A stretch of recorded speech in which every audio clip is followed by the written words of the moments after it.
पहुंची अपने घर, पिता ने देखा, छाती फट गई, रोने लगी। बेटी ये किसने तुम्हारी हालत की? पिताजी, महाराज उग्रसेन के बेटा कंस ने आज बेटियों को लेकर के जिस समय राजा की सभा में पहुंचे हैं, वो राजा महाराज अपनी प्रजा को पुत्र के समान रखने वाला राजा था। कभी अपनी प्रजा को उसने दुखी नहीं रखा था। महाराज की जय हो, खुश रहो। क्या बात है महाराज, आप देख रहे हो मेरे साथ में मेरी बेटी है। अरे इनकी हालत किसने की? जवाब दिया है तुम्हारे बेटा कंस ने। जब ये कहा कि तुम्हारे बेटा कंस ने,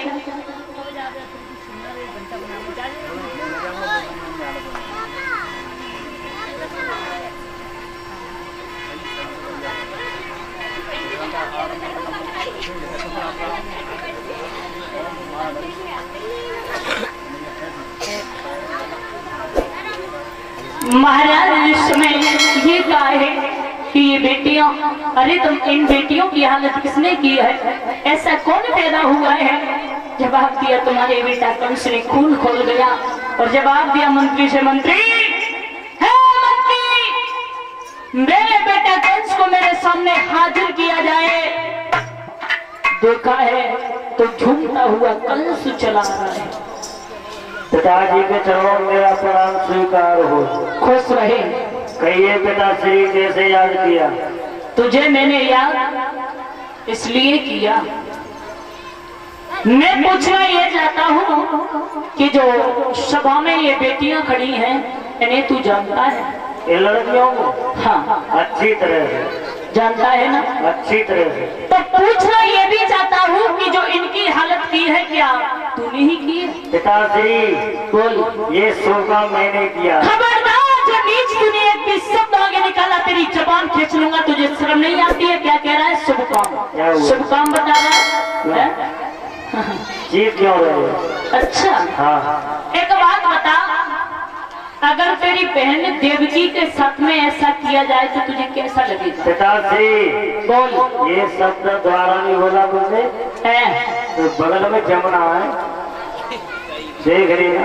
इस सभा के बीच में तो मेरी बेइज्जती कर रहा है, तुझे शर्म नहीं आती है? पिताश्री बोल। अभी तुम्हारा सम्मान कर रहा हूँ पिता होने के नाते। अच्छा, अगर बराबर का बेटा हो जाए, बाप का जूता अगर बेटे के पैर में आ जाए, तो बाप की दिखानी चाहिए। अच्छा, हाँ, तूने अच्छा नहीं किया पिताश्री। हाँ, ये शुभ काम मैंने किया। अच्छा, शुभ काम बता रहा है। मेरी सुनो। हाँ, और तुम इस राज के काबिल नहीं हो। अच्छा, गद्दी के। हाँ, ये तुम्हारे सिर पर ये सेहरा है, हाँ, ये मेरे सिर पर रखो। तू ऐसे ही चलेगा? फिर देखो राज्य कैसे चलेगा। बोला सुनिए बूढ़े बाप, मैं कैसे चलाऊंगा? जब कोई किसी की ना माने तो हाल मान गए कैसे?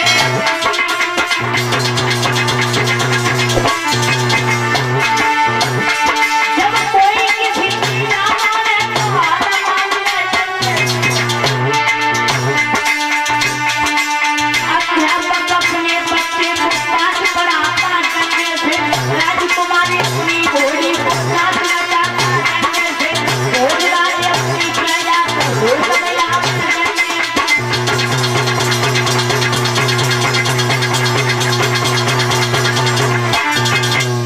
मेरे भैया एक दो कह नहीं पाई, तब तक राजा उग्रसेन ने अपने सिर का ताज लिया और जमीन पर रख दिया। जब कंस ने स्वयं अपने हाथों से अपने सिर पर रख लिया, मंत्री से कहा, मंत्री हथकड़ियां और बेड़ियां लगा करके मेरे बूढ़े बाप को कारागृह में डाल दो। राजा उग्रसेन को कारागृह में डलवा दिया। अब भोजराज कंस जिस समय मथुरा नगरिया का राजा बन गया है, तो पहला धावा इसने किसानों पर बोल दिया।